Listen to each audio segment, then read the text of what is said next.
Prayer during war while you're traveling. I want to share with you a story that happened to me during my travels in order to learn from it three things. A, don't generalize. B, perspective. And C, menschlichkeit. I walked into a shul for Mincha Ma'ariv.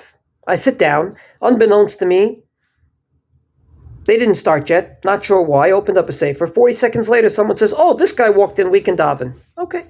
I made the minyan, and we daven mincha. During mincha, I look around a little bit, and I see that 4 or 5 more people walked in, so there was more than a minyan. Wonderful. Mincha was over, and I have to admit, I was getting ready to say Tehillim for Israel, and the rabbi gets up to speak, and there was no Tehillim for Israel. There was no added prayers whatsoever for the situation in Israel. I thought to myself, maybe every shul doesn't add prayers outside of Israel. It's only us Israelis that are doing it. Didn't know. Comes Ma'ariv. Ma'ariv is now at the silent Amidah. I finish it, take my 3 steps back, and I notice I'm about 5 minutes late for my appointment. So I look around. I don't look around, excuse me. And I go ahead, hear the Kaddish Tiskabel, and start walking out. I get to my car already, and behind me I was hearing pss, pss, pss. Didn't know who, what, where. I get to my car, I'm in my car, and someone screams, "Hey, you! He needs to say Kaddish!" So I understood that there's only 10 people, and therefore I walked out as 9, and therefore someone couldn't say the final Kaddish after Ma'ariv. So I got out of the car, started walking towards the shul in order for the Kaddish to be said. Why am I telling you this story? For 3 reasons. Number 1, don't generalize. Every other shul that I've been to since has added prayers for Israel. Some more, some less, but everyone's davening for Israel. This shul was an exception. B, perspective. There's a dire situation in Israel. This shul doesn't mention it at all in their davening.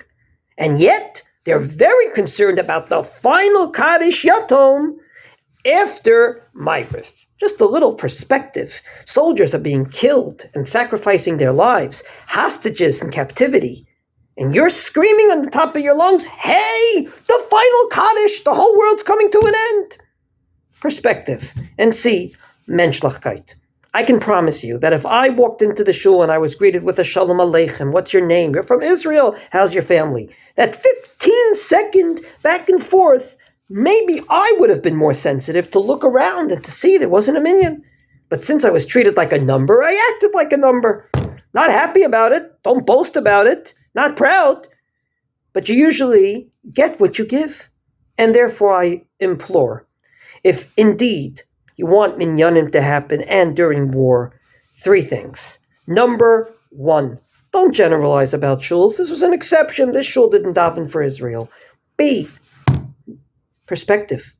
And C, menschlichkeit. Then the minyanim will happen, the final Kaddish would be said, and no one would walk out prior, and most importantly, we will all daven for what's really important.